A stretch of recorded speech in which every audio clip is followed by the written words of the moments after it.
Olá a todas, todos, todes. Vamos começar nosso terceiro encontro do Feminismo é para quem? Já tivemos dois. O primeiro foi sobre masculinidades e o feminismo, né? Os feminismos. O segundo foi sobre a criação de meninos. Foram os dois muito potentes, muito legais.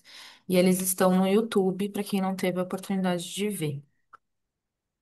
E aqui temos algumas pessoas que já conhecem a gente, né? Já vêm acompanhando, mas uma breve introdução do nosso coletivo, né? Estamos aqui, né, do nosso coletivo, eu, Bárbara, Cássia, Cris, né, hoje aqui. E nós somos um coletivo desde 2020, mais ou menos, mas estudamos juntos as questões de gênero dentro da psicologia analítica, né, dentro da psicologia junguiana desde 2018, com grupos de estudos, com produções, com apresentações em congresso e tudo mais. E agora a gente iniciou com esse projeto que tem como principal pergunta, né, o feminismo é para quem? Então a gente tem chamado pessoas que a gente admira, né? Pessoas que a gente quer trazer para compartilhar um pouco dessas perspectivas. E às vezes são alguns temas específicos, né? Como, sei lá, criação de meninos, a gente vai ter mitologia iorubá, a gente vai ter ecopsicologia. Então, são alguns temas também dentro desse guarda-chuva, dessa pergunta, para a gente construindo juntos essa resposta, né? De para quem que é o feminismo. Então é isso, fiquem atentos que a gente vai continuar divulgando mais encontros. Então agora eu vou apresentar nossos convidados, né? A Camila tem formação e exercício profissional em psicologia clínica e social, pesquisa e docência, especialização em psicologia analítica e ética e ensino de filosofia. E tem mestrado em comunicação e sociedade. Bem-vindo, obrigada por aceitar nosso convite. E o Gustavo Pessoa, analista, membro da SBPA, doutorando no programa de Psicologia Clínica da USP, pesquisador, coautor do livro Escutando Dissidências, organizador e autor do dossiê Diálogos Contemporâneos com Jung, lançado na revista Cult. Muito obrigada também por aceitar o nosso convite e compor essa discussão que para a gente é muito cara. Bom, então vamos começar com a Camila. Passo a palavra para você, tá bom? Maravilha, Luna. Boa tarde, então, oficialmente, pessoal. Desculpa pelo atraso, o computador reiniciou bem na hora de eu entrar e demorou um pouquinho. E aí eu vou iniciar sem muitas delongas, assim, porque a gente tem aí esse tempo mais encurtado, né? Então, para não comprometer muito desse tempo, e aí a gente também vai ter um espaço para diálogo no final, aí a gente pode ampliar e contextualizar um pouco mais, né? Mas só dizendo um pouco de como a gente foi pensando, né, Luna e Gustavo, uma temática e um nome para essa nossa conversa, né, quando a Luna fez o convite, né, e agradecer a Luna e as manas da Apotecárias, né, pela abertura do espaço, principalmente, né, para todos nós.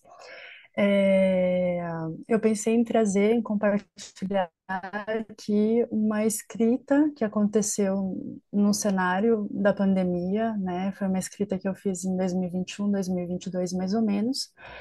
E para a gente dialogar e pensar um pouco sobre as temáticas e as vivências de vulnerabilidade e o que que o queer, né, tem a ver com isso, o que que ele aporta para isso, né?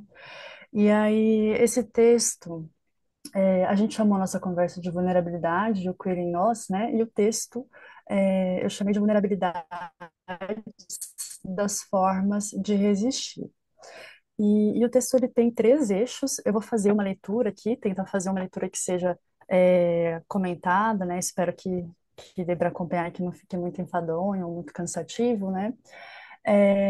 Mas a gente não vai conseguir entrar em todas as partes do texto, então eu selecionei pelo menos dois eixos dele, né, para a gente poder passear um pouquinho. E aí, já iniciando com ele, eu fui pensando a partir de duas frases, né, que eu usei como epígrafe, né, para pensar com. Uma primeira é do Peter Pilbert, né, no texto Biopolítica. Ele é um filósofo húngaro, mas radicado no Brasil tem muitos anos. Atualmente ele é professor da PUC, ainda, se eu não me engano, né. E nesse texto ele diz para a gente o seguinte: eu vou fazer uma pergunta absurda. Como ter a força de estar à altura da sua própria fraqueza, ao invés de permanecer na fraqueza, de cultivar apenas a força? E aí, junto com essa epígrafe, uma outra, que no momento da escrita eu acessei esse texto, né? Ele já tinha sido escrito antes, pela ocasião do incêndio do Museu Nacional no Rio, né? Foi um texto, uma matéria na revista Piauí, do João Moreira Salles. A matéria chama Salvador, a respeito da força e da fragilidade. E ele dialoga no texto com a Simone Weil, onde ele escreve, é uma frase bem pequenininha, né, a que eu tirei para pensar. A desatenção é a primeira etapa da violência. Então eu inicio assim, né, até muito recentemente, a questão que nos coloca o Peter Pilbert nessa epígrafe, ela ia acionar em nós um modo de recepção reativo. Isso seria realmente um absoluto absurdo. Mas vivenciamos, enquanto sociedade global e tecnológica, o acontecimento provavelmente mais marcante deste século XXI, desde e até então. Fomos jogados violentamente para um futuro que se anunciava e resistíamos.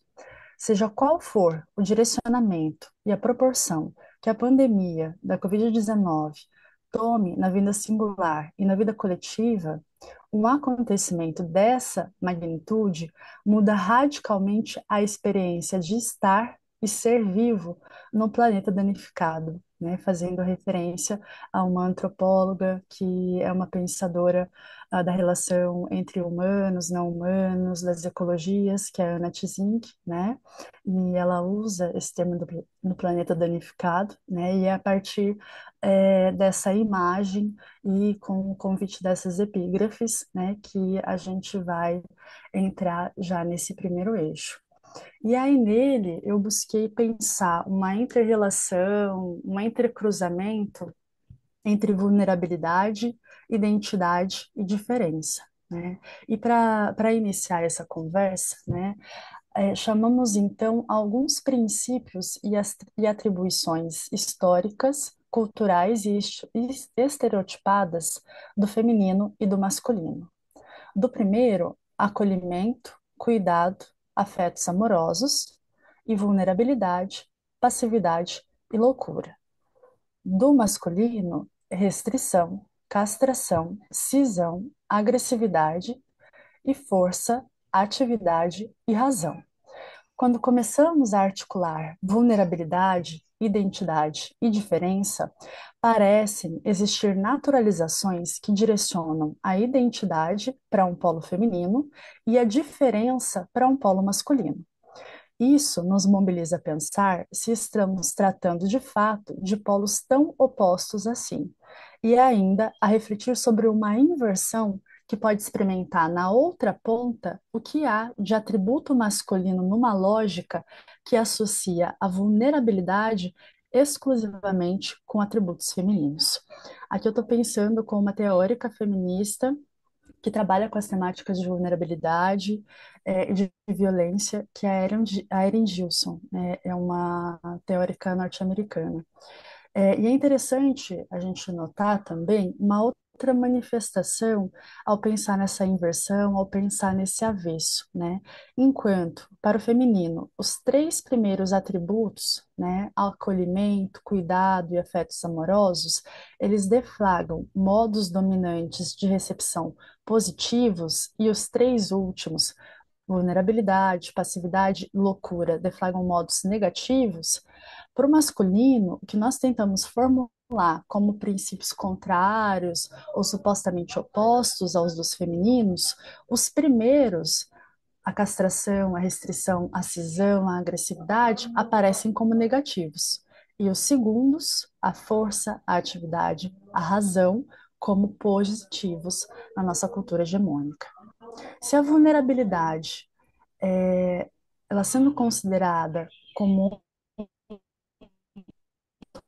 lógica, que é uma aposta dessa escrita, se a vulnerabilidade é o que nos une a nós todos, contendo em si unidades implícitas e a vulnerabilidade construída, ou mais precisamente, os processos de vulnerabilização, é o que nos segrega, engendrando discriminações explícitas, o que estamos dizendo é que na primeira concepção há uma aproximação das diferenças quando a gente assume a vulnerabilidade como compartilhada, enquanto na segunda, os processos de vulnerabilização, neles são as identidades que nos separam. E as identidades, elas são forjadas na tensão. Elas se apresentam como necessárias quando estamos diante do outro, que é concebido como estranho, como estrangeiro, como exótico, de maneiras depreciativas. Aprendemos com Butler, e aqui eu estou fazendo uma referência num período de escrita dela que foi sendo desdobramentos dos estudos de gêneros iniciais, né? Quando ela começou a escrever sobre a vulnerabilidade, sobre a precarização da vida, sobre os corpos pelos quais se pode chorar, né? Sobre o luto, né? O direito ao luto, né? Então, aprendemos com Butler que para diferenciar vulnerabilidade de precariedade, é preciso ter em mente que a primeira existe antes da segunda, isto é, aciona uma condição compartilhada de vulnerabilidade, também chamada nos estudos de diversas áreas de conhecimento acerca do tema de tese da vulnerabilidade. No entanto, a filósofa e pensadora da teoria queer afirma também que a condição de vida precária, que ocorre da falha da infraestrutura de suporte e de apoio, acentua a vulnerabilidade. Isto é, acontece quando é negada a existência de vulnerabilidades. Portanto, existem vulnerabilidades específicas, e diríamos que esse é o ponto de virada para os processos de vulnerabilização. O professor Bruno Leal, da Federal do Pará, né, pensando sobre a temática de vulnerabilidade também, ele nos conta que é a partir da identidade que a condição de vida de um determinado indivíduo ou grupo se torna precária em relação a outros. Isso mostra que a relação congênita e proporcional entre vulnerabilidade e precariedade e a implicação de uma na outra se dá no direcionamento da precariedade para a vulnerabilidade. Então, quanto maior a condição precária, mais se é vulnerável.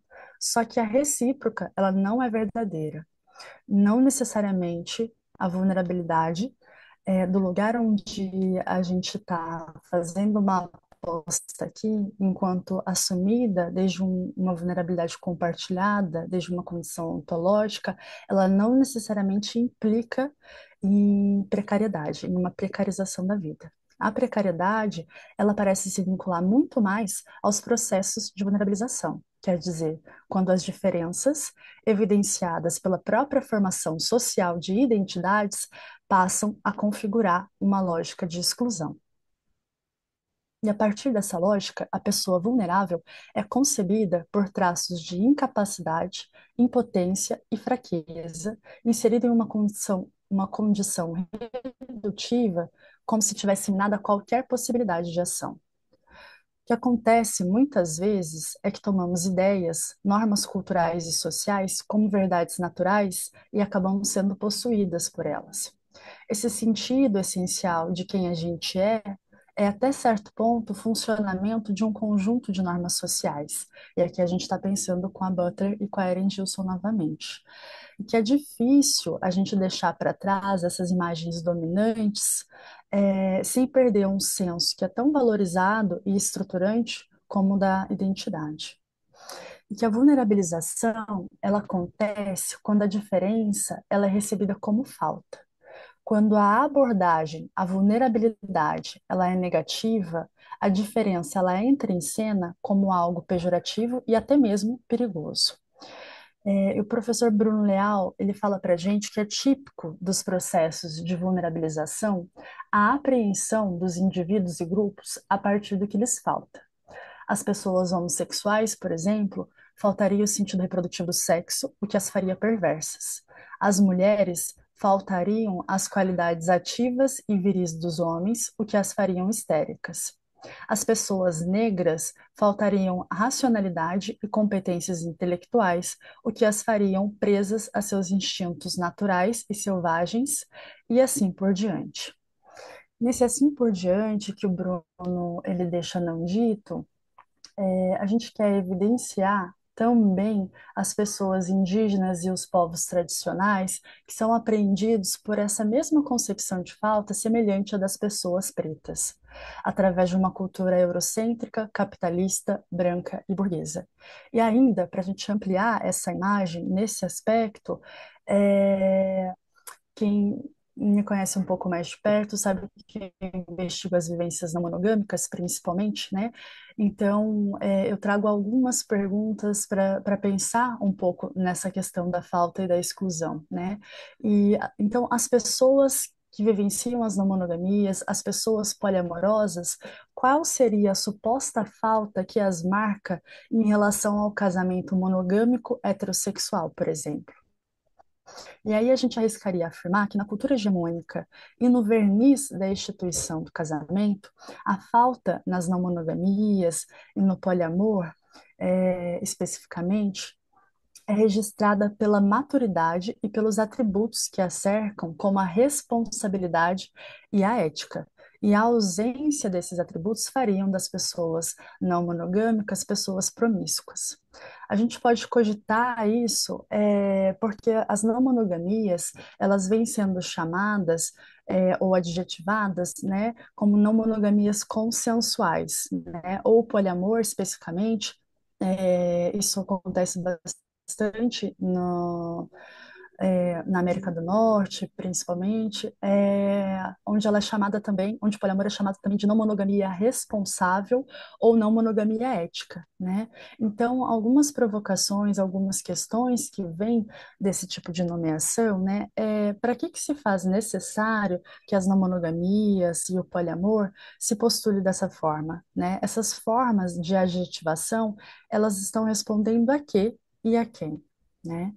E aí o Bruno Leal, ele segue dialogando com a gente, né? E aí no caso aqui, eu dialogando com ele, né? Apontando que nessas perspectivas, né? A questão é que a diferença, ao contrário dela configurar o aspecto singular como possibilidade da vida humana, ela é captada por estratégias complexas de saber-poder que elegem o diferente como pária. E partindo de uma concepção homogeneizante e homogeneizada, fazem com que um comportamento que seria singular ou próprio, ou uma necessidade de readaptabilidade física, por exemplo, sejam instituídas como diferenças inferiorizantes. O ponto aqui é que a vulnerabilidade ela é enquadrada nesses processos de falta, de subjugação, que condizem com a soberania de construções sociais normativas. A armadilha com relação à vulnerabilidade, ela se faz presente quando ela é capturada por essas estratégias de saber, de poder, e é feita matéria-prima para esses processos de vulnerabilização. E para iniciar os cuidados no estudo, na abordagem, no acolhimento das vulnerabilidades, né, o Bruno Leal ele faz um alerta nessa escrita dele, que é um capítulo de um livro, né, onde ele fala para a gente não tomar as vulnerabilidades como naturais, né? E aí a gente se coloca numa posição de atenção com esse alerta que ele faz, né? Só que o problema, ele parece se situar menos na vulnerabilidade ser recebida como algo natural, e nesse ponto é bastante importante que a gente leve em consideração a diferença que a gente fez antes entre vulnerabilidade e entre precariedade, né? Porque o problema parece mais estar no fato das vulnerabilidades elas serem naturalizadas como algo degradante, né? E esses são processos diferentes, são coisas distintas, né? Então, Nesse sentido, importa mais uma segunda sinalização, um segundo ponto que o Bruno traz, né, que volta a nossa atenção para as dinâmicas de poder e de valores morais e políticos que vão distribuindo humanidade, modos e condições de vida a partir de construções sociais normativas que conduzem a vulnerabilidade a uma especificidade de precariedade. E aí, o último apontamento desse primeiro eixo, né, a gente retoma o princípio, né, os atributos masculinos que eu trouxe lá no início, né, ou para pensar, né, melhor dizendo, para pensar o que tem de atributos masculinos, né, ou de uma lógica masculinista numa vulnerabilidade que é associada exclusivamente ao feminino, né? E, nesse sentido, acontece que a equação que vincula a vulnerabilidade exclusivamente à feminilidade traz nessa operação a fraqueza e a interdependência como suas componentes em uma conotação restritiva. E isso acontece devido aos valores de uma sociedade patriarcal que promove a ideia de força vitalícia e um culto ou uma crença na invulnerabilidade como forma de passar ileso pelas experiências da vida, uma espécie de asepsia e hipermeabilidade. E, bem, para a gente que trabalha, né, com a dimensão psíquica, a gente sabe que esses são modos de defesas estruturantes, né, que têm o seu valor de uma estruturação psíquica, por assim dizer, né. E aí agora eu vou passar para o terceiro eixo, só fazendo uma contextualização breve do segundo, né? Onde eu trago a proposta de pensar aí bastante com a Butler nesse trabalho, nesses trabalhos que ela faz e que ela escreve sobre a vulnerabilidade, a relacionalidade precária, a precarização da vida, né? Para pensar a vulnerabilidade numa constituição mútua, uma resistência, né? Então, não uma como uma concepção oposta da outra, né? Onde há uma não é possível haver outra, né? Mas pensar numa resistência que acontece a partir dessa sustentação e desse posicionamento de assumir a vulnerabilidade nas suas singularidades, são compartilhada. E aí, no terceiro eixo, é, eu fui pensando e trago para a gente conversar a relação da vulnerabilidade com os afetos, né? Com uma capacidade de se afetar, né? E aí aqui vou pensar principalmente com aquela teórica feminista que eu mencionei antes, que é a Erin Gilson, né? Então, congregar a vulnerabilidade, a resistência e o afeto pode ser recebido como ingenuidade a depender da aderência, mais ou menos consciente, ao imaginário sociocolonial patriarcal. Falar de afeto em conjunção com vulnerabilidade e resistência na sociedade capitalista ocidental marca uma posição contraproducente, em específico no sentido Foucaultiano. Portanto, um cenário de ação, de resposta e de atuação que se refere à apropriação dos próprios mecanismos de poder. Então, nesse sentido, a vulnerabilidade ela é invocada aqui como uma condição constitutiva, fundamental e compartilhada, uma forma de estar aberta para ser afetada e para afetar. O investimento que fazemos nesse eixo se vincula à aposta de que é justamente a afetação que gera a disposição para a ação. É sendo afetadas, portanto, sendo vulneráveis, que somos capazes de desenvolver uma miríade de movimentos de ação. A responsividade ética é acionada quando geramos a habilidade de responder com sensibilidade ao outro, a capacidade de responder bem à vulnerabilidade em nós e no outro. Responder bem, nesse sentido, não significa uma demarcação maniqueísta das ações. Na verdade, se trata de acessar e assimilar a complexidade da própria condição compartilhada de vulnerabilidade. Quando nós nos relacionamos, somos vulneráveis. Isso quer dizer que estamos expostos à vulnerabilidade. E no sentido que estamos apostando, desenvolvendo aqui, também somos expostos à interdependência e à interconexão. Aspirar à autossuficiência faz com que a vulnerabilidade seja desvalorizada e a invulnerabilidade idealizada, gerando uma perspectiva que nega a dimensão positiva da interdependência e da interconexão. É por esse viés que a vulnerabilidade compreendida como condição ontológica humana possibilita o compartilhamento da responsabilidade por outros indivíduos que também são vulneráveis. Isto é, a tese da vulnerabilidade, ela oferece uma alternativa poderosa ao mítico sujeito liberal autônomo da retórica neoliberal. E o valor da vulnerabilidade, compreendida então enquanto instância de afetação, está na capacidade do que ela gera de capturar as tensões e as complexidades relacionadas às questões de poder, de gênero e de sexualidade. Nesse sentido, a vulnerabilidade ela aponta para uma condição de abertura, de suscetibilidade e de receptividade em conjunto com uma condição de ambiguidade. E a vulnerabilidade, por sua vez, entendida como uma ausência de suscetibilidade e uma impermeabilidade, é uma forma de fechamento e uma forma de se isolar a si mesmo de tudo que pode afetar de maneiras imprevisíveis e desestabilizadoras. A ambiguidade, então, que entra em cena, ela ganha uma tonalidade outra, também positiva, que diverge do significado desqualificativo que lhe foi conferido pelas ciências duras ao longo dos últimos séculos, principalmente.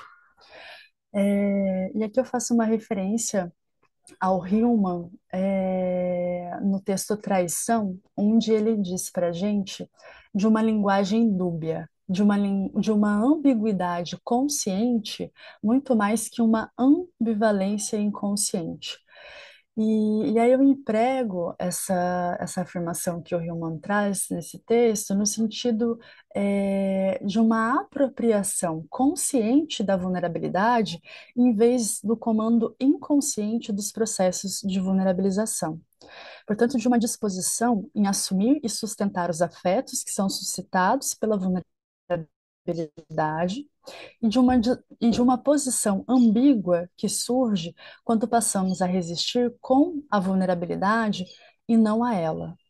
Isso demonstra que a vulnerabilidade ela é um tipo de relacionamento que pertence àquela região ambígua em que a receptividade e a responsividade não são claramente separáveis uma da outra e não são distinguidas como momentos separados em uma sequência. Na verdade, onde a receptividade e a capacidade de resposta, elas se tornam a base para mobilizar a vulnerabilidade em vez de se engajar na sua negação destrutiva. E aqui eu estou fazendo uma referência a Butler. Então, essa negação, ela faz referência a um desejo de controle total que é idealizado das situações, dos acontecimentos e das experiências. Isto é, ao desejo de controle de si e do outro que encerra as perspectivas de vida como se fossem cristalizadas e unívocas. O convite aqui, então, é para que, ao invés da gente imaginar a vulnerabilidade como uma resposta naturalizada à presença de uma posição antecedente de fraqueza, a gente possa compreendê-la de uma forma mais complexa, o que requer a incorporação de uma condição ambígua como uma potência que reconhece a possibilidade da existência mútua de agência e infração, de receptividade e afirmação, e de força e suscetibilidade ao mesmo tempo. Assim, a vulnerabilidade, em consonância a essa disposição aos afetos, ela indica uma zona em que as antigas dicotomias e binarismos, tão bem delineados e substanciados principalmente aos longos do século XVIII a XX, não servem mais como única base de sustentação aos diversos modos de vida possíveis e existentes na sociedade contemporânea. A pós-modernidade, como confluência de tempos e espaços, torna possível questionar as narrativas dominantes, ao contrário de reforçar a questão da identidade que deseja igualar diferentes sujeitos num determinado modelo. Nesse sentido, à medida que os sistemas de significação e representação cultural se multiplicam, somos confrontadas por uma multiplicidade desconcertante e cambiante de identidades possíveis. Aqui eu estou fazendo uma referência a um teórico dos estudos culturais críticos, né, que é o Stuart Hall. Então, desse modo, a vulnerabilidade colocada em pauta aparece como potencial para encontros que são capazes de gerar ações conjuntas, de formar alianças e de criar redes de apoio. Ao problematizar a questão da vulnerabilidade em relação à liberdade, Butler afirma que a liberdade somente pode ser exercida se o suporte oferecido for suficiente para o exercício dessa liberdade, e que nenhum indivíduo se move sem um ambiente de apoio, seja esse ambiente com manifestações mais explícitas ou menos explícitas. Portanto, a tese da vulnerabilidade, isto é, a vulnerabilidade compreendida como condição compartilhada, pode ser usada para desenvolver um modelo de cidadania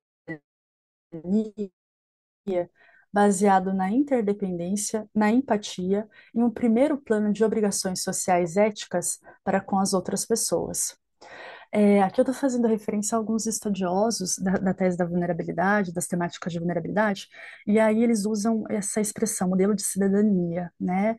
E no lugar dessa expressão, eu faço uma opção por exercício de cidadania na tentativa de escapar do uso que a palavra modelo exerce na política de identidades, que a gente não pode negligenciar, serve como um aparato muito importante de afirmação na luta de direitos, por políticas públicas, né, para as minorias.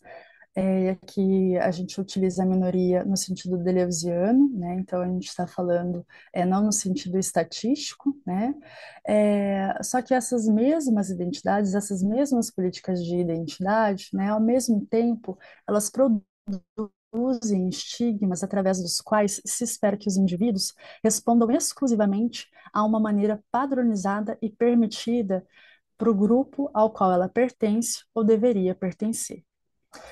E aí, finalizando, faço uma referência ao Preciado, nas crônicas, né, de uma crônica que ele escreve no apartamento em Urano, onde ele fala que se trata, né, e aqui a gente forma uma aliança para dizer que tudo isso que a gente está dizendo, né, se trata, no final das contas, de erotizar a vida cotidiana, deslocando o desejo que foi capturado pelo capital, pela nação ou pela guerra, para voltar a distribuí-lo no tempo e no espaço para tudo e para todos. Então, se trata de responder à vulnerabilidade de forma a recepcionar os afetos das suas tonalidades mais variadas, cuja resposta ela passa a ser envolvida não por uma necessidade moral, mas por uma necessidade que é vital.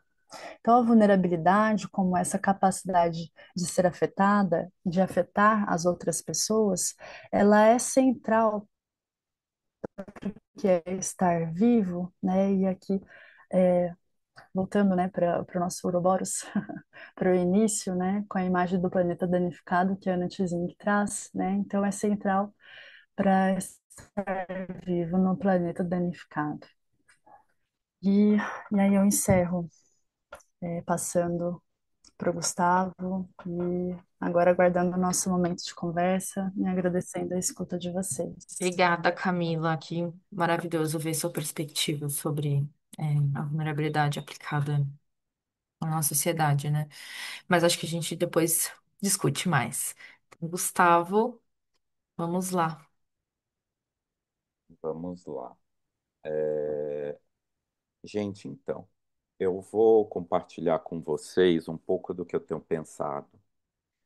E aí eu vou ler alguns trechos para vocês, bem curtinhos, de um texto,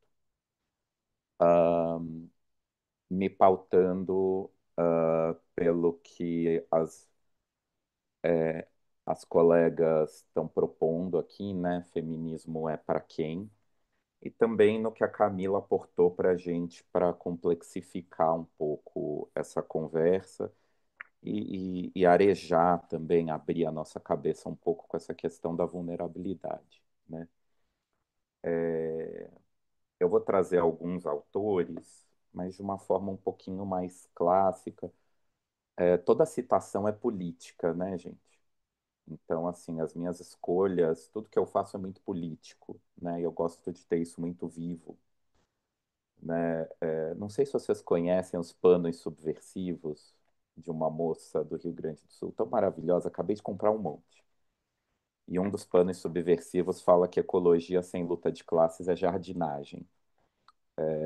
E é um pouco isso, né?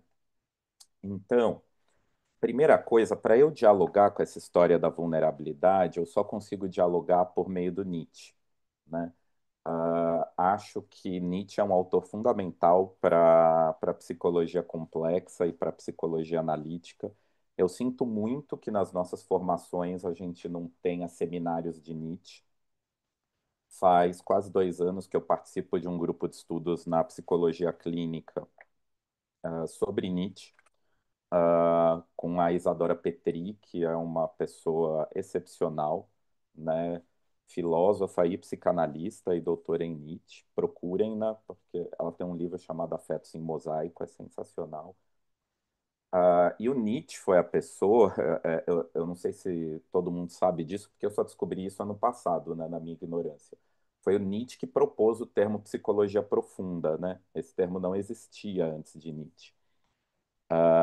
E o Nietzsche foi o cara que no século XIX ele perguntou para a Europa, quem são vocês, né? Quem somos nós?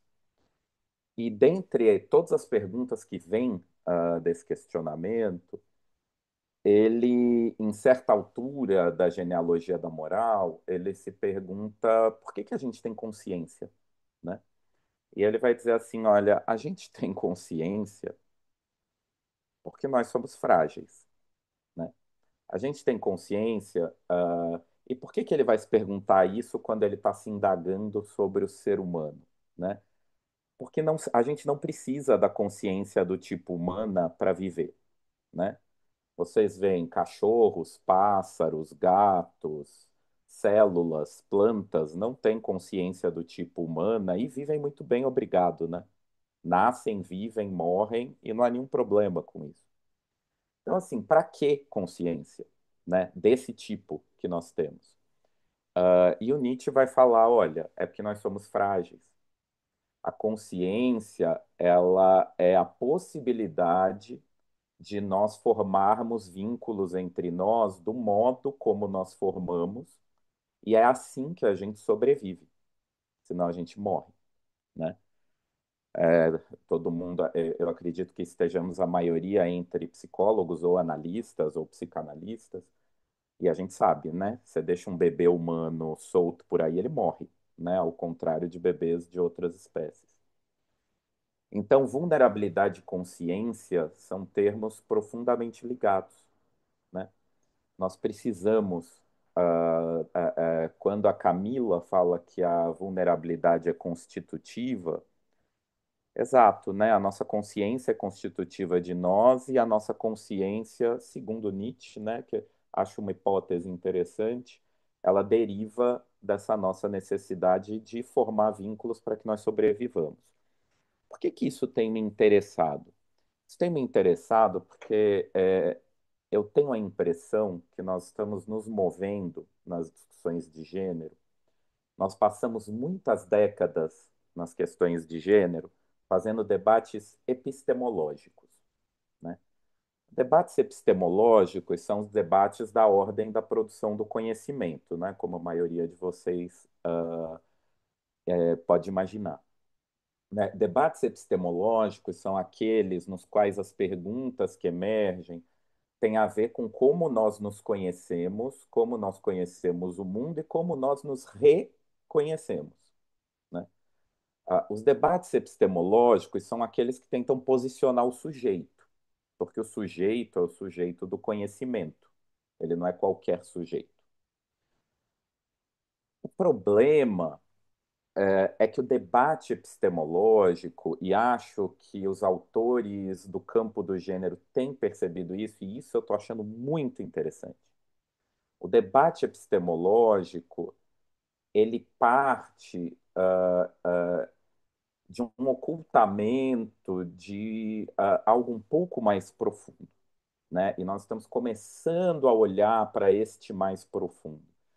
Porque o debate epistemológico, ele é atravessado por algo que já está levemente mais claro, né? Nós aqui estamos numa maioria de pessoas que provavelmente se identificam como brancas, né? Eu vou chutar isso, mas é o que eu estou imaginando, porque em geral é assim.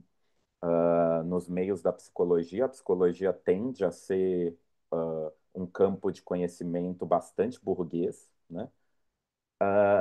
E a produção de conhecimento e o debate epistemológico, ele é atravessado pela branquitude, né?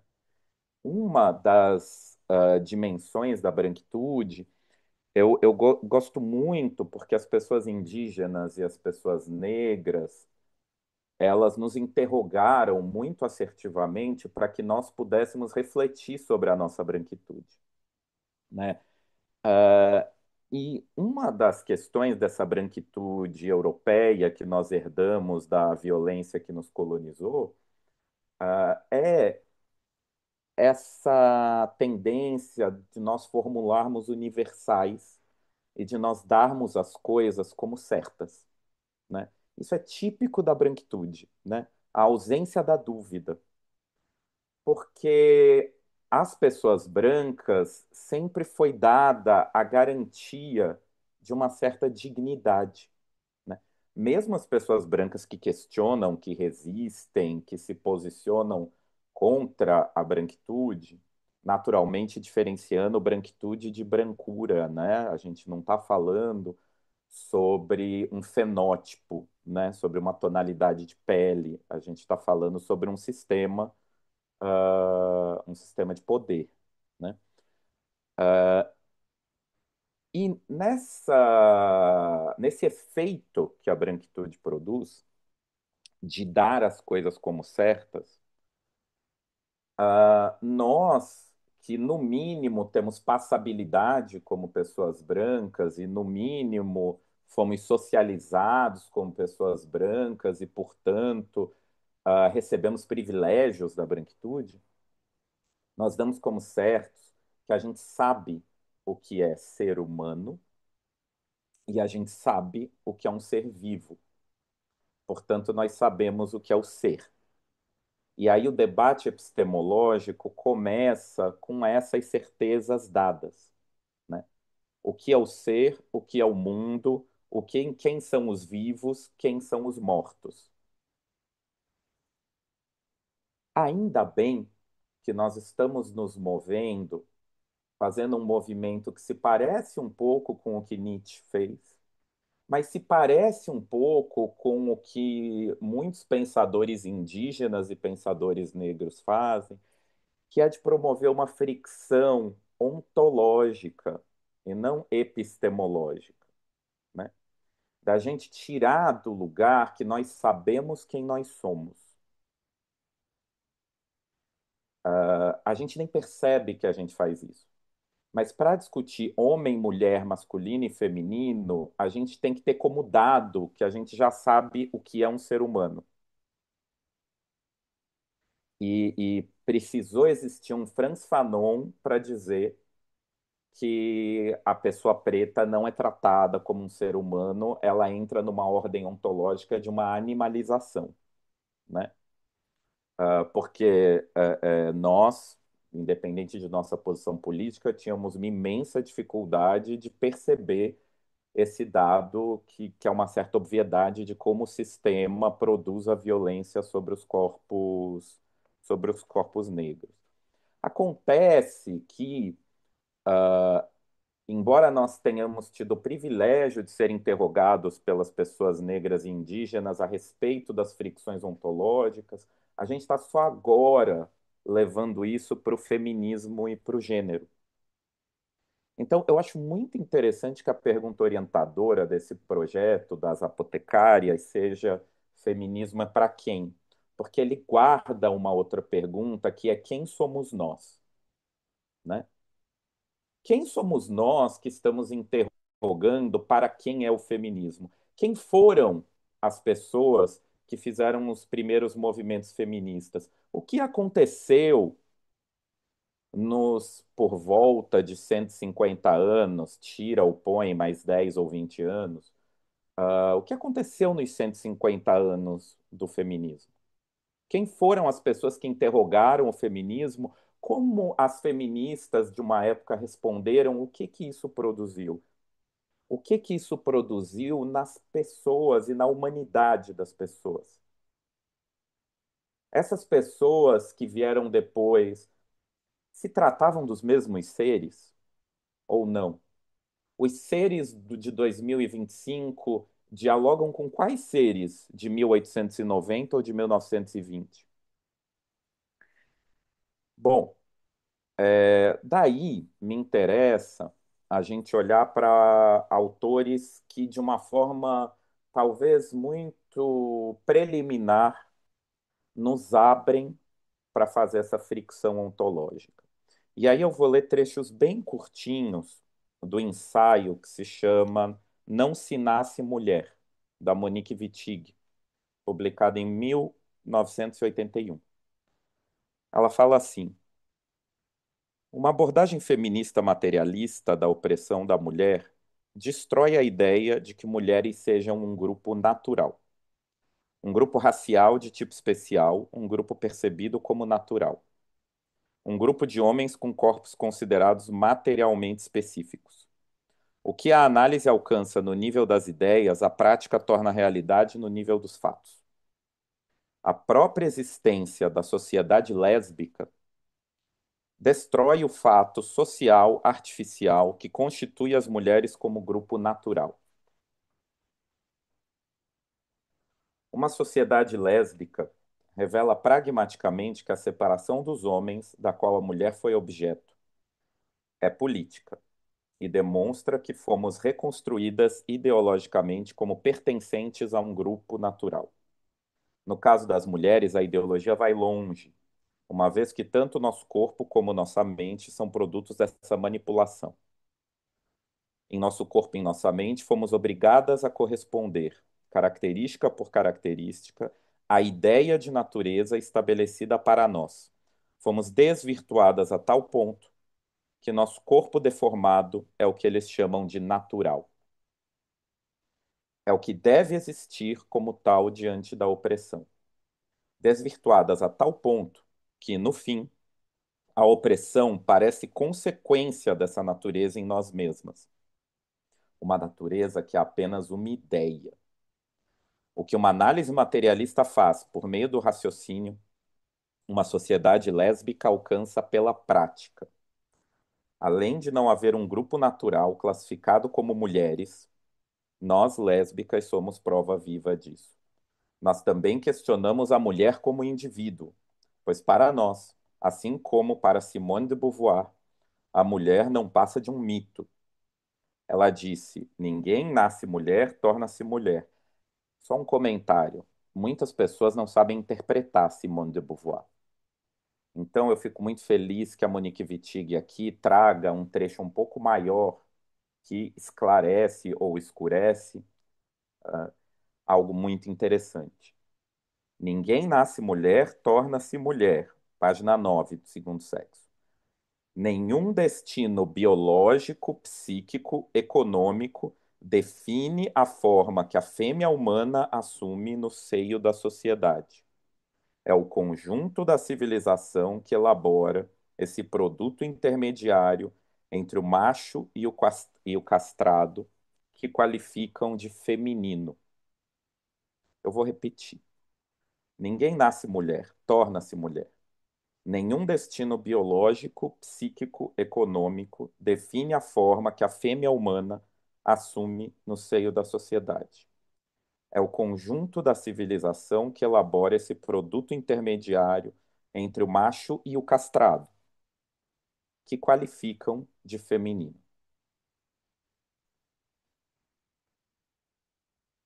Aí eu vou ler só mais dois parágrafos para vocês para a gente ter tempo de discutir. É somente, é nossa e somente nossa a tarefa histórica de definir em termos materialistas o que chamamos de opressão, para deixar claro que as mulheres são uma classe, o que equivale a dizer que tanto mulher quanto homem são categorias políticas e econômicas, não categorias eternas.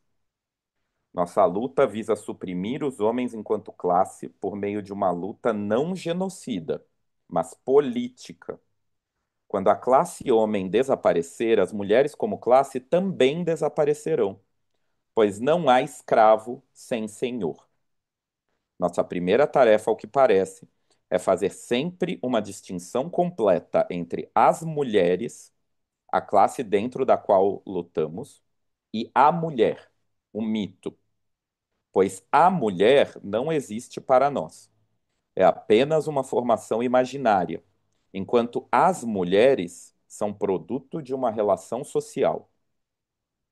Sentimos isso nitidamente quando recusamos em todo lugar o rótulo de movimento de libertação da mulher. Além disso, temos de destruir o mito dentro e fora de nós mesmas. Mulher não é cada uma de nós, mas sim a formação política e ideológica que nega mulheres, o produto de uma relação de exploração. A mulher, no singular, existe para nos confundir, para ocultar a realidade das mulheres, no plural. Para tomar consciência de que somos uma classe e nos tornamos uma classe, temos primeiramente de matar o mito da mulher, incluindo seus aspectos mais sedutores. Mas isso não quer dizer que seja preciso nos suprimirmos como indivíduos para nos tornarmos uma classe. Como ninguém pode ser reduzido à sua opressão, vemos-nos confrontadas com a necessidade histórica de nos constituirmos como sujeitos individuais de nossa história. Acredito que essas tentativas de criar novas definições de mulher floresçam justamente por isso. O que está em jogo é tanto uma definição de indivíduo como uma definição de classe.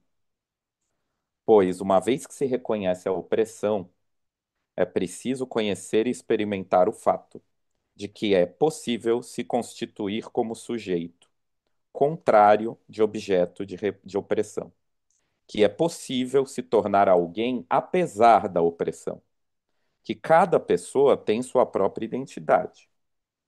Não há luta possível para pessoas destituídas de identidade e sem motivação interna para lutar.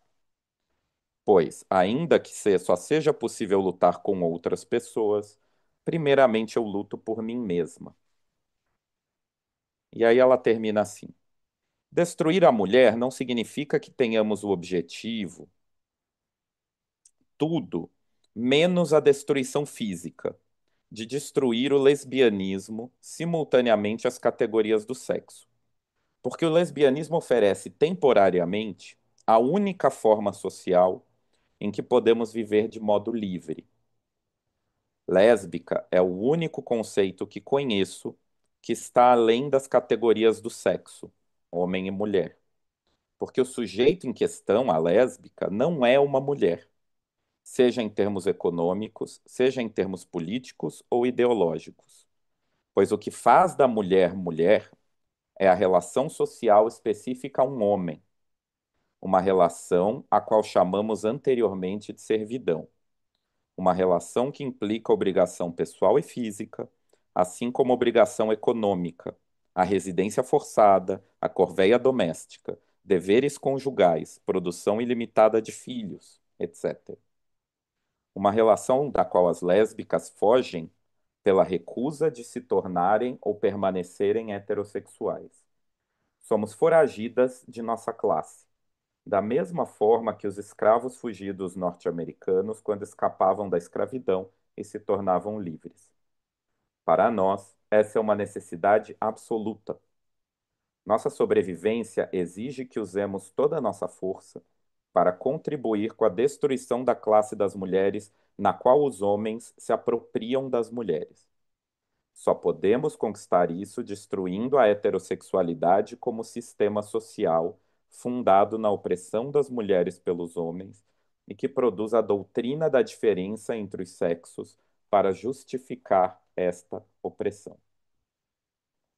Isso é a Monique Wittig, na minha singela opinião, abrindo aí uma fissura para que a gente, um texto de 81, né, gente? Para que a gente tente superar algumas categorias e promover um debate de quais mundos a gente deseja criar, compartilhar, produzir, para além dessa premissa de que nós já sabemos quem nós somos, né? Nós ainda estamos criando, né, quem nós somos e os nossos mundos e o que que a gente pode compartilhar e o que que a gente não pode. Agora, usar essas categorias para definir movimentos políticos, para entender a relação entre as pessoas, na minha visão, é um debate que já se esgotou, né? A minha proposta de debate, pensando em feminismo para quem, né? Nós que pensamos, talvez a vulnerabilidade seja mesmo dos únicos traços que a gente possa conferir alguma universalidade no sentido de tentar entender o que que a gente compartilha como seres, né?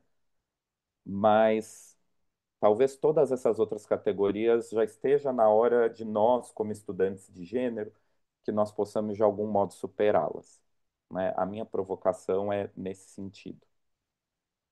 Obrigado, gente. Obrigada, Gustavo, pela provocação também, né?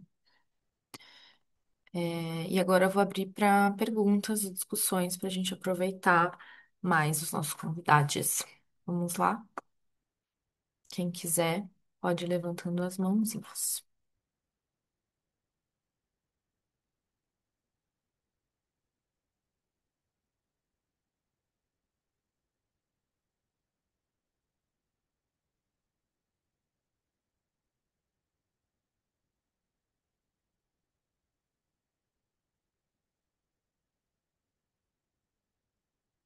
Cris.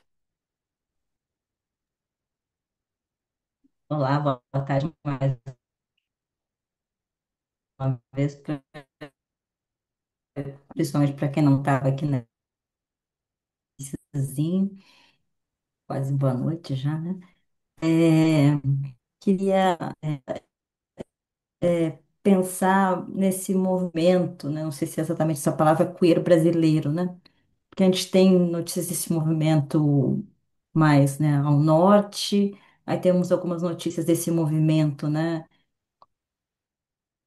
em países, né, de língua espanhola, Colômbia tem, né, várias questões nesse sentido. E no Brasil, assim, a gente tem uma característica própria desse movimento, a gente tem. Como é, como é que você vê isso?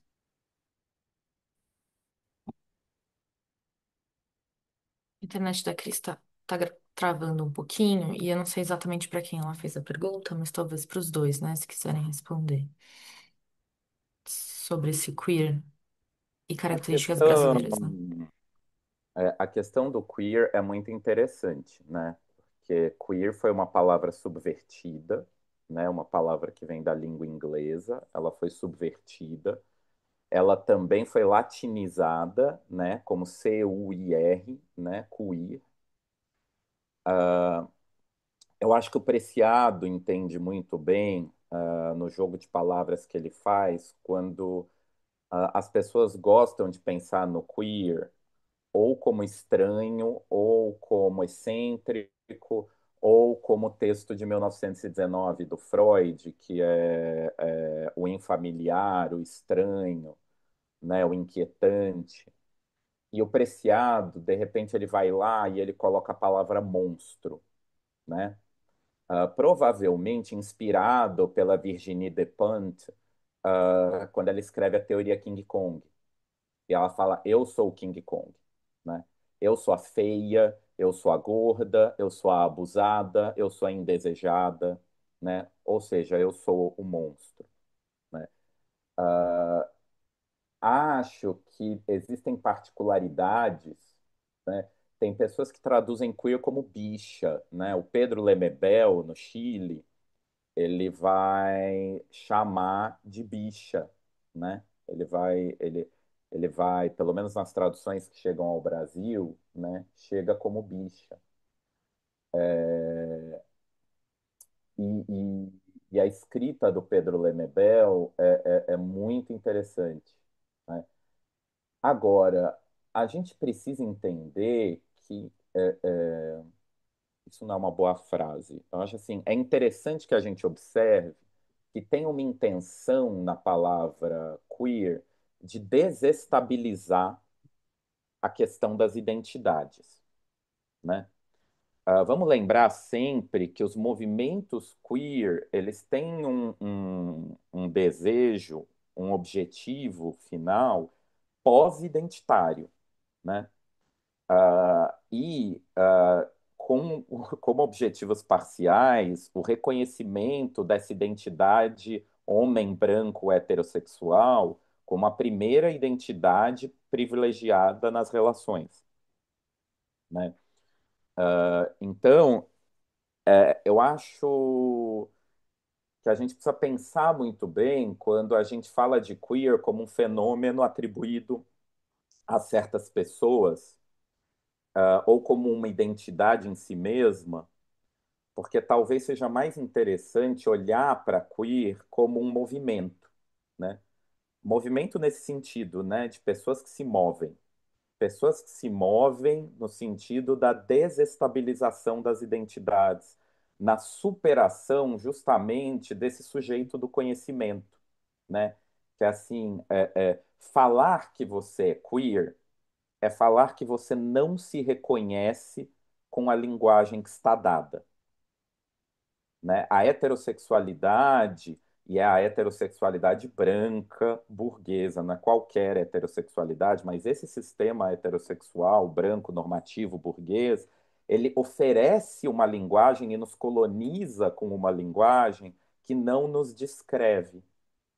E aí a gente tem que fazer todo um movimento de tentar se despir dessa linguagem, mas obviamente a gente passa por um momento de profundo analfabetismo. E aí a gente tem esse estado queerístico, né, de não se saber, né? Essa é a questão epistemológica, né? Eu não sei, né? A questão do conhecimento e poder se voltar para quem eu sou, quem são os outros, em qual mundo eu estou, quais são os outros mundos, né? Acho que eu consigo contribuir a partir dessa perspectiva.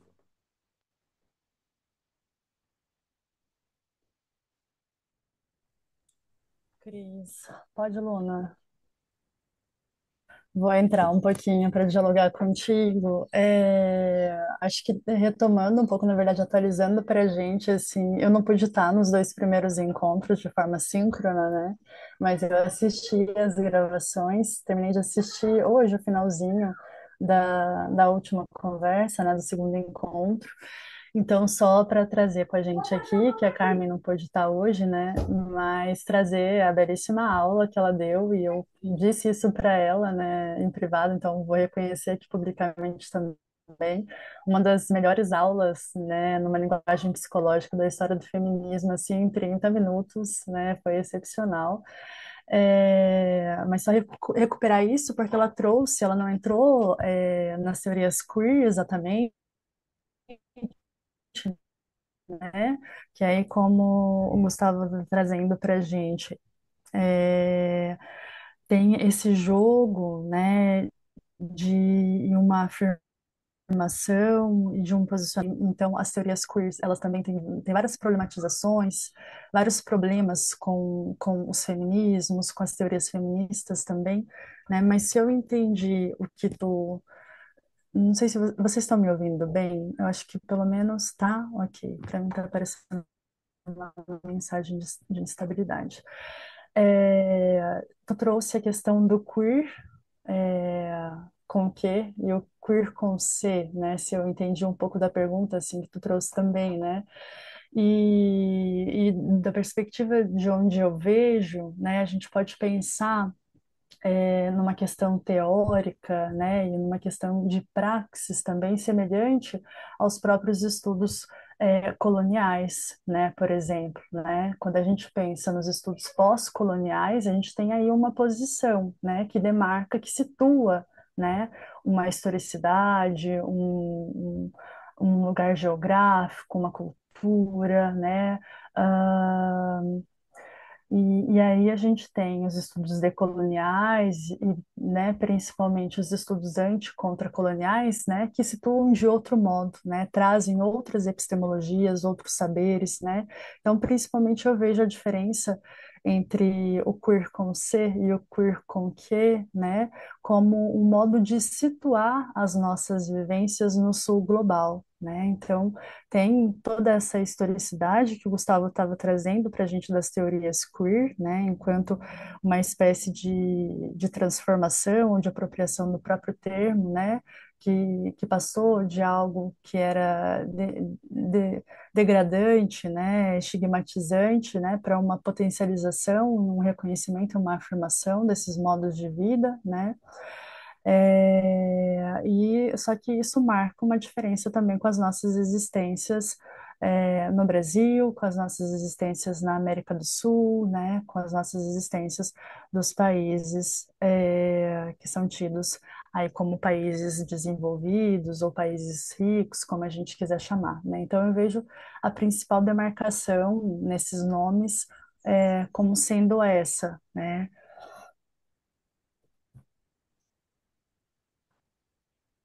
Ok. Alguém mais tem alguma pergunta? Eu tenho. Ah, a Santina também tem. Quer ir antes? Vou. É, assim, primeiro agradecer, né? É sempre muito gostoso estar com vocês. E especialmente os convidados de hoje, eu tenho um carinho profundo. Amo demais, de paixão, os dois. E Camila, eu acompanho, e nossos corpos ainda não se encontraram, né? De se tocar. E a gente está se devendo isso, porque a gente se conheceu, virtualmente. E a gente já tem alguns anos aí de caminhada de encontros. Mas, enfim, eu queria falar justamente desse ponto do corpo, porque hoje pela manhã a gente estava nos juntamos para um grupo de estudo que é com a Helena Vieira, e foi incrível. A gente estava falando uma parte do Disforia Mundi, onde a gente estava falando da Covid, do quanto que esse corpo disfórico, essa Preciado faz essa convocação, que o mundo, né, o mundo hoje é em disforia, né, e que isso está com uma perspectiva boa da coisa, para caber mais corpos, né, mais corpos fora das normas. E eu assisti, fiquei muito impactada com a performance que você fez, Camila. E fiquei muito emocionada, e a emoção vem agora à tona, assim, de ter visto assim, né? O seu corpo na rua, o seu corpo se expressando de uma forma tão profunda, e eu senti assim muita dor, como eu sinto agora, né? Dolorosamente lindo aquela expressão. Então, eu fiquei pensando nisso, trazendo um pouquinho também, né? Fazendo um balaio, que também eu vi Cris, né? E trazendo o queer e o queer. E na contrapartida da colonialidade, quando a gente fala de corpo-território, e de perguntar mesmo, assim, né? Como é que tá? Como é que tá? Como é Camila? Né? E se Gustavo depois quiser dar uma pontinha do que Camila falar, eu acho que eu vou agradecer muito.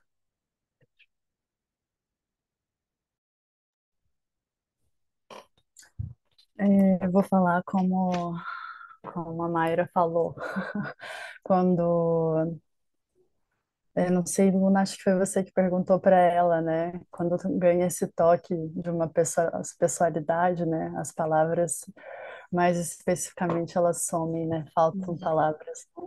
E principalmente vindo da Érica, porque realmente a gente partilha um tanto no departamento e eu partilho da emocionalidade que toca sempre quando ela se expressa, assim, né? Eu me sinto muito contagiada nesse sentido, né? E eu não sei, na verdade, se eu entendi bem a tua pergunta, mas eu vou dizer assim, acho que mais, talvez um pouco contextualizar é, também esse encontro que a gente teve hoje com a Helena, né, de manhã, ah, que eu acho que é muito disso que a gente está conversando aqui agora, né?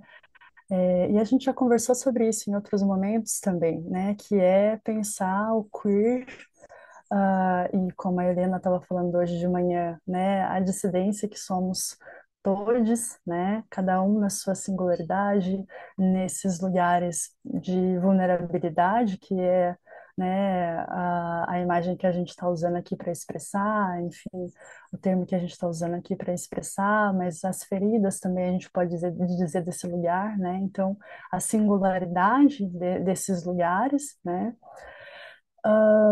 E aí, relacionando isso com o trabalho da performance, e é, é um processo, essa coisa do corpo, né? Porque é diferente, muito embora, desde onde eu vejo, ou pelo menos desde as alianças que eu venho formando assim na academia, né, eu vejo outros modos de atuação possíveis na academia também, né? Isso vem acontecendo, vem se fortalecendo também, e eu acho que a gente também estando aqui diz um tanto desses modos, né? Mas ainda assim é interessante quando a gente vivencia esses processos e se expõe, né, com eles, no corpo encarnado, assim, né? Então, esse lugar da exposição também, né, dessas vulnerabilidades, ou o fato do quanto a gente é mobilizado e convocada a, a, a se, a se expressar e a se expor nesse espaço de troca, né, que a gente está construindo, tanto no departamento quanto aqui com as apotecárias, né, também. E bem, tem um coletivo dessas mulheres fodásticas que está surgindo aí, o coletivo feminista, né, da psicologia profunda. Muitas de vocês, né, estão aí na frente dele. É, então, o que eu posso dizer é que me relacionar, né, com o barro, que foi esse processo, né, de ir sentindo essa textura, né, de ir experimentando essa textura, né, ver como como cola no corpo, como desliza, né, e as inspirações que também teóricas, né, mas uma teoria que pensa muito junto com as vivências e com a prática mesmo, né, que foram as epistemologias feministas, e também pensadoras como a Karen Barad, por exemplo, que vai pensar a questão das ecologias também, Donna Haraway, né? Essa relação, essas alianças entre espécies companheiras, vidas humanas e vidas não humanas. Então, na performance especificamente foi desse lugar, né? E foi um trabalho desenvolvido ao longo desse semestre, né? Essa experimentação e esse teste, né? E apresentado nos encerramentos das atividades do semestre. Então, a gente tem aí um contexto também com a PL, né, da devastação, a gente tem perfuramento de petróleo na Amazônia, né, então teve muitos desses acontecimentos, assim, que foram me mobilizando, né, nessa experimentação, nessa criação. É, Acho que isso, Erika, não sei se foi por aí que tu perguntou.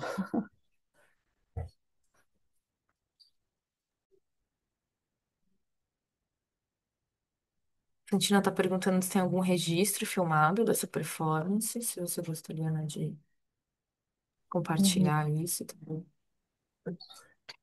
Tem as fotos, né, Santina, principalmente, que no momento da apresentação principal, de encerramento do coletivo, ele foi registrado para fotos como foto performance depois, né, para ser exposto, e e vídeos, né, no caso, tem alguns bem curtinhos que o pessoal foi gravando e aí depois me compartilhou, né, em uma outra apresentação que eu fiz, né, e aí, claro, também posso compartilhar. Gustavo quer comentar também? Acho que a gente pode seguir pelo Tá, adiantado da hora. tá. Então, Santina tem uma pergunta, né? Quero agradecer a fala dos dois, né? Nossa, muito obrigada, Camila, por essa questão da vulnerabilidade que você trouxe, né? Acho que de fato ajuda a gente a desliteralizar, desnaturalizar uma série de coisas, né? Minha pergunta é para você, Gustavo, que eu também agradeço a fala, né? Você fez uma provocação aí que eu gostei, né? Que tem a ver com o convite do encontro de hoje. O feminismo é para quem? Mas, inevitavelmente, você pelo menos provocou isso em mim, a gente pensar quem é que está fazendo essa pergunta, né? E aí, quando eu ouço falar de feminismo e dessas categorias universais, é impossível eu não, assim, perguntar para você, que é analista também, né? E outros aqui que quiserem debater isso, como é que a gente pensa, né, a permanência dessa categoria no campo junguiano em termos teóricos? Não só em termos assim de produção científica, mas também de trabalho clínico ou terapêutico em qualquer contexto. De Queria te qual ouvir um pouco sobre categoria? isso. A categoria feminino, né, que Ah, também é trabalhada e apresentada o tempo todo como um universal, absolutamente assim naturalizado, atemporal, né? olha, é, eu Desculpa se eu tenho. estiver escapando do que você apresentou, mas me remeteu a essa questão. Não, acho que não, né? Eu bato um bumbo faz alguns anos já da mesma coisa e algumas pessoas me ouvem, outras não, algumas dialogam comigo, independente de concordar ou discordar, outras não.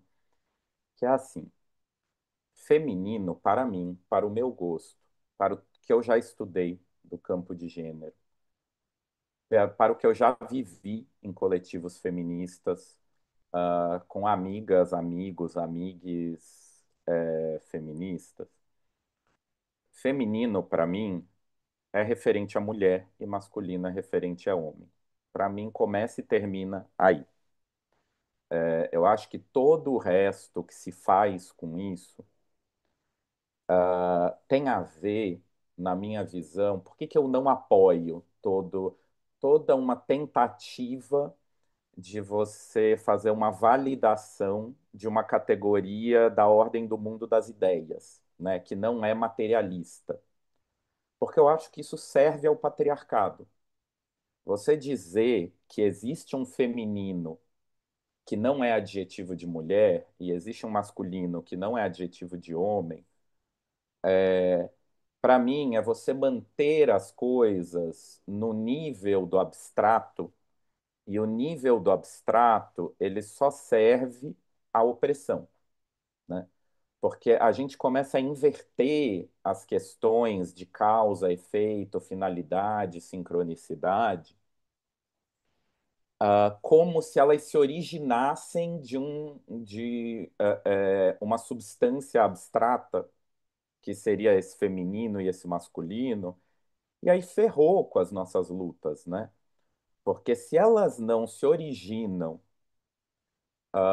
numa questão histórica, social, política e, portanto, econômica, não tem possibilidade de mudança, né? A mudança só existe se o feminino e o masculino são produzidos historicamente na cultura, né? Com isso, eu não pretendo negar uma dimensão arquetípica das coisas. Não se trata disso. Se trata da gente ter um pouco mais de rigor, rigor de pensamento, porque acho que às vezes as pessoas acham que o pensamento não tem eros, que o pensamento não tem alma, né? E ao contrário, né? Como diria Nietzsche, de novo, né? Acho que nos falta estudar Nietzsche, a razão é a maior dos afetos, né? Então, vejam, não se trata de negar que exista o arquetípico, mas se trata de a gente poder entender o que é o arquetípico, né? E da gente não se deixar iludir pelas seduções do patriarcado, que são profundamente bem elaboradas. A gente não está no buraco que a gente está à toa. A gente está no buraco que a gente está porque nós temos adversários que produzem um sistema de opressão elaboradíssimo e que às vezes é muito confortável ficar nele. E aí eu vou compartilhar algo que a minha experiência e o meu estudo, as minhas vivências e os meus encontros me levaram para esse lugar em que eu já não me digo mais homem, porque eu fui entendendo também que não tem diferença entre homem e homem hétero. É a mesma coisa, né? Um homem é hétero, porque quando a gente fala homem e alguém se diz homem, a gente está falando de alguém que recebe um conjunto de privilégios que eu não tive, que os anos de bullying que eu passei, de humilhação que eu passei, de ofensas que eu passei, não correspondem aos privilégios que um homem recebe. O que não quer dizer que eu não tenha passabilidade como homem, né? Então, se eu fico de boca calada, né? Se eu não falo nada, se eu uso certas roupas, eu tenho uma certa passabilidade que me garanta em privilégios, óbvio. Que, por exemplo, uma pessoa identificada como mulher não consegue ter essa passabilidade, mas precisa ser posicionado como passabilidade, né? Porque eu sofri violências que homens não sofrem, né? Então, quando alguém atribui masculino a mim, isso me incomoda profundamente, porque eu não recebi boa parte desses privilégios e quando recebi, recebi pela metade e fui cobrado e questionado por eles depois. Tudo isso dentro de um processo histórico e cultural, né? Então, não sei se eu respondo o que você está me provocando, mas eu tenho visto e vivido meio por aí essas questões.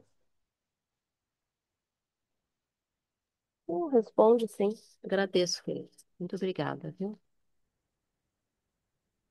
Eu queria fazer uma pergunta rapidinha também, no sentido desse mesmo do que a gente está conversando aqui, que na opinião de vocês, né? O quanto que vocês consideram que ainda é, sim, muito importante a gente estar discutindo isso de feminino e masculino dentro da psicologia analítica, ou é uma questão superada, que é só uma questão também de se atualizar, né? Como vocês veem essa necessidade de continuar debatendo isso?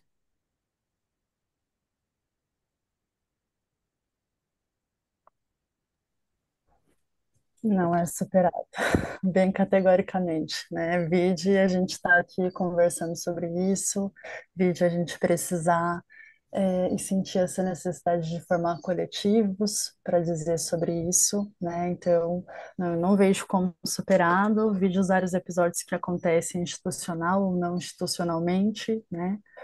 É, você perguntou sobre as categorias de gênero, né? Mas tu me remeteu imediatamente à mensagem que eu li hoje no Rubicão. Acho que algumas pessoas aqui, né, estão no grupo que foi do evento que teve da psicanálise, se eu não me engano, né, e uma psicanalista francesa que estava no evento aqui no Brasil, né, se expressou a partir de todas essas categorias hegemônicas, né, como se isso dissesse respeito, e é a ortodoxia psicanalítica e é a ortodoxia da psicologia analítica também, né? Então a gente ainda tem a força dessas expressões, né? Isso em relação a gênero, isso em relação à sexualidade, isso em relação à classe social, isso em relação à racialização, né? Então entra nessas intersecções. Eu concordo que não está superado. Me sinto muito representado pelo que a Camila trouxe. eu adicionaria que talvez nós devêssemos nos perguntar quais condições nós precisamos reunir para superar esse ponto, né? Quando eu trago a questão da gente buscar mover o debate das perguntas epistemológicas para as perguntas ontológicas, é porque eu acho que isso é uma das coisas que nós podemos fazer que nos ajudará a superar este tipo de debate, né? Agora, é claro que não é um debate somente das ideias, esse é um debate dos afetos, né? A gente tem uma história em que as identidades elas nos ajudaram a existir e talvez apenas pelas identidades nós pudemos sobreviver, né? Essa é a história das mulheres que tem esse incômodo quando a gente questiona a categoria mulher.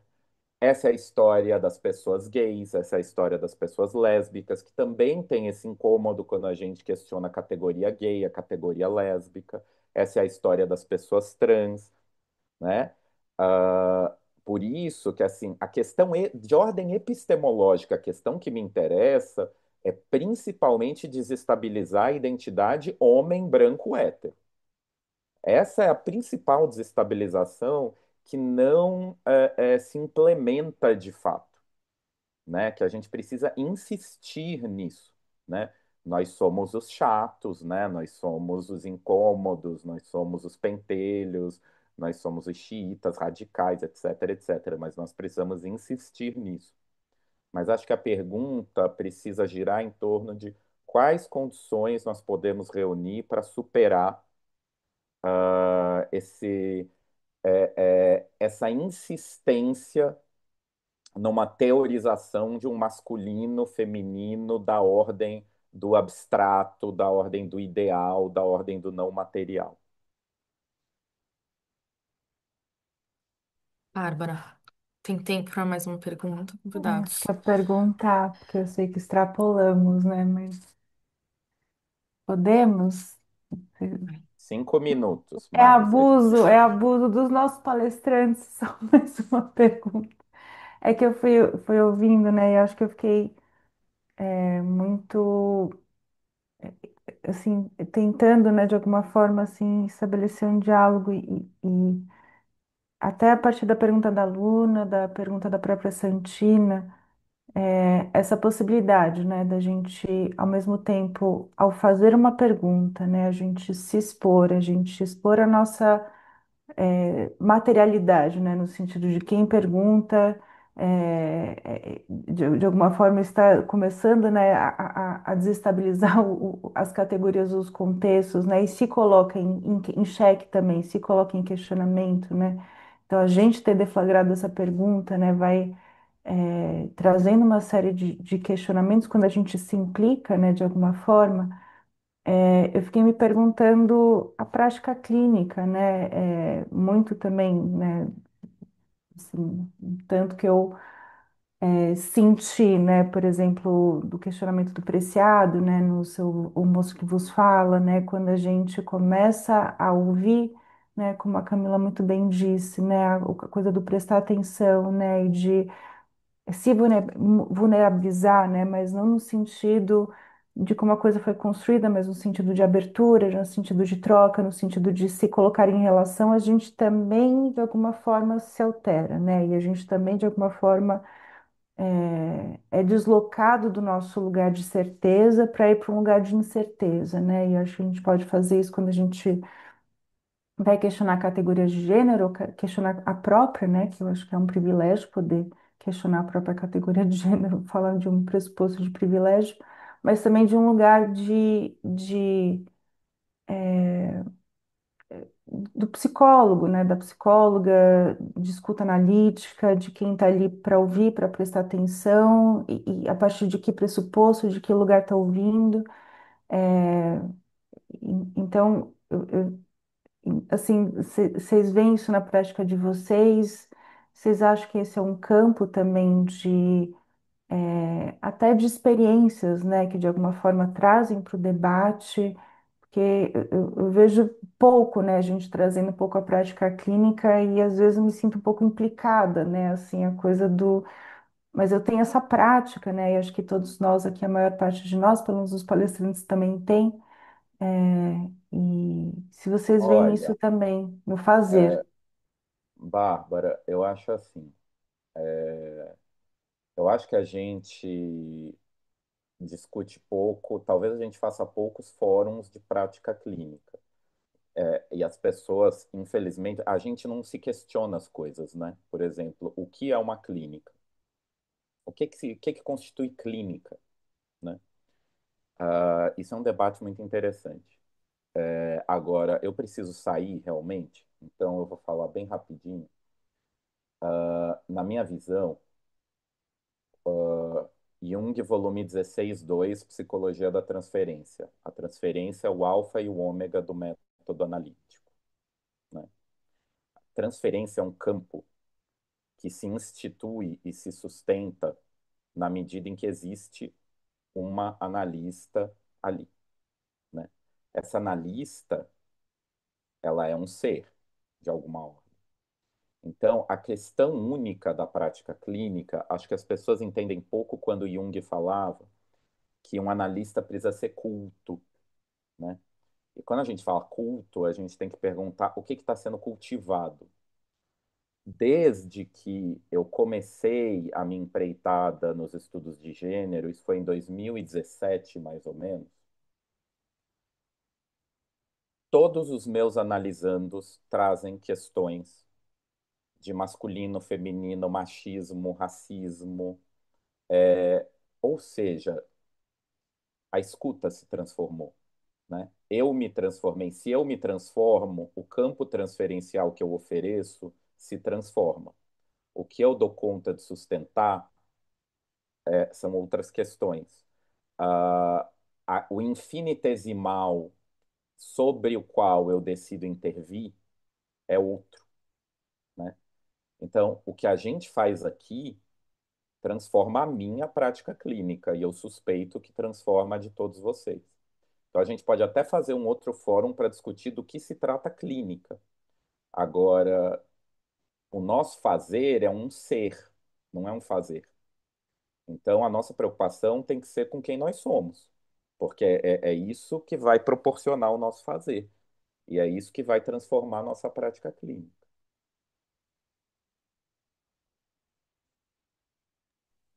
Muito obrigada, Gustavo. Entendo que você precisa sair, né?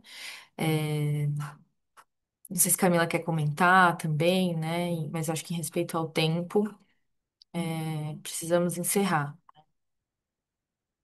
E aí, não sei, né? Se o Gustavo precisar sair e a gente quiser ouvir a Não, deixa a Camila, Camila falar, pelo amor de Deus. isso. Se eu precisar sair, eu saio. Então, eu Eu não aproveitei para tenho, já te agradecer, caso você precisa sair. não tenho muito mais a dizer, não faço ressonância aí com as palavras do Gustavo, ênfase na escuta, né, que é a nossa principal ferramenta de trabalho, né, uma sensibilização em relação a essas vivências, é, que, claro, demandam estudo, né, o que o Gustavo trouxe como culto, né, demanda um debruçamento sobre processos históricos, sobre processos culturais, né, mas a escuta como a nossa principal ferramenta clínica em relação a todas as vivências, né.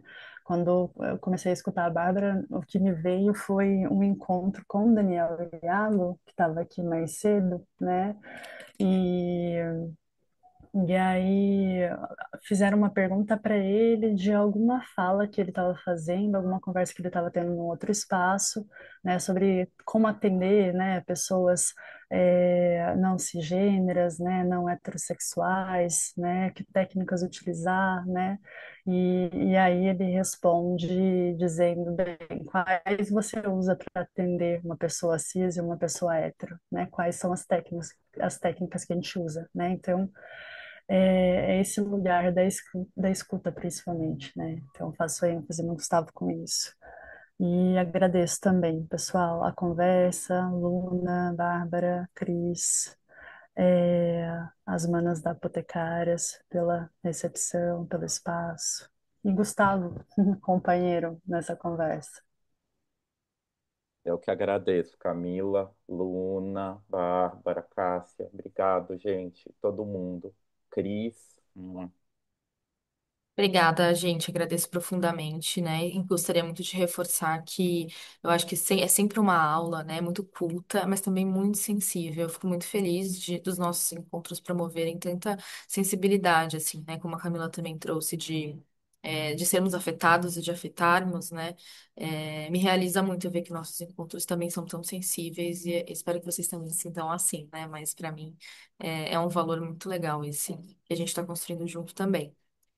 Então é isso, gente. Muito obrigada e continuamos nos encontrando mais pra frente também. Bom?